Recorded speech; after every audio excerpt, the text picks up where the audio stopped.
Hi guys, ito na magluto tayo ng binagoongan. So, ito na yung pork belly, tapos mayroon nilang kamatis, tapos siyempre yung bagoong, ayan, sibuyas at bawang. So, ganyan lang kasimple, magpainit na ako ng kawali na may mantika at ipapapula ko muna, pababrownin ko muna ng kaunti yung aking pork belly.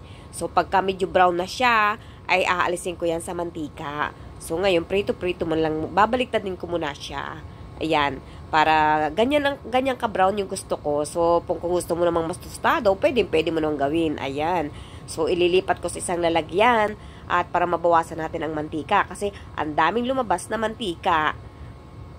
Yan, ilalagay ko lang siya sa isang lalagyan at ilalagay natin sa isang tabi muna. Ito siya, madami-dami dyan.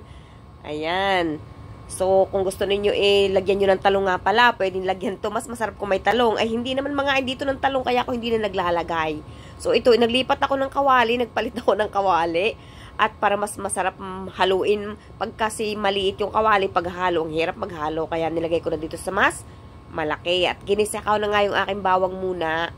Ayan, gusto ko siyang patustahin ng kaunti bago ko ilagay itong sibuyas. Ayan, gisa-gisa ko lamang yan. Pasensya na sa boses at talagang tinamaan na naman ng ubo at saka siponsilulan nyo. So, pagka malambot-lambot na yung sibuyas natin, hindi ko naman siya ika-caramelize. So, ilalagay ko na yung kamatis. Ayan, gisa-gisa lang yung kamatis. At kapag yung aking kamatis ay yung medyo malambot na, ay di ilalagay na natin yung ating pre-cook na pork belly. Ayan, pisa-pisain ko yan. Ari ikuan na i-upload ko na yung aking reels ng pagluluto nito. Ay kailangan, sabi ni Lolo Mix, kailangan mag-upload ng mahaba-habang video dito sa ating page. Kaya ito aking inedit na nga. At minsan kasi yan, dalagay ko na yung aking alamang, medyo marami-rami at yung alamang ko halos na wala na ng lasa at aking hinugasan. Ay kailangan ayoko kasing yung sobrang alat, napasobra naman ng hugas, kaya wala na halos lasa. Dilalagyan na lang natin ng kaunting asin at saka tuyo mamaya para magkalasa. Ayan, titimplahan ko muna siya ng paminta.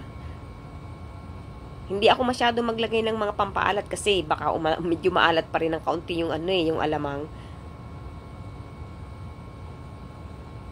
Kapag luto na yung alamang, saka ko siya titikman. Ayan, luto na siya. Tinutos ka lang siya ng kaunti at bago ko ilagay yung aking pork belly.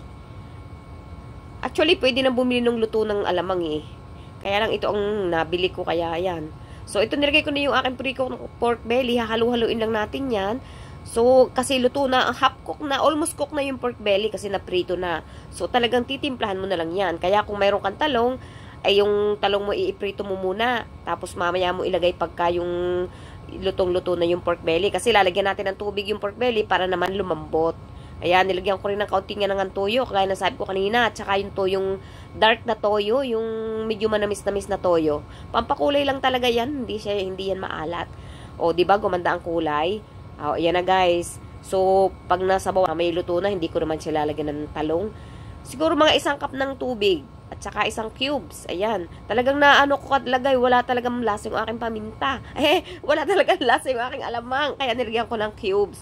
Ikakaber natin hanggang sa malabog. At ito na guys. Lutong-luto na. Malabog na.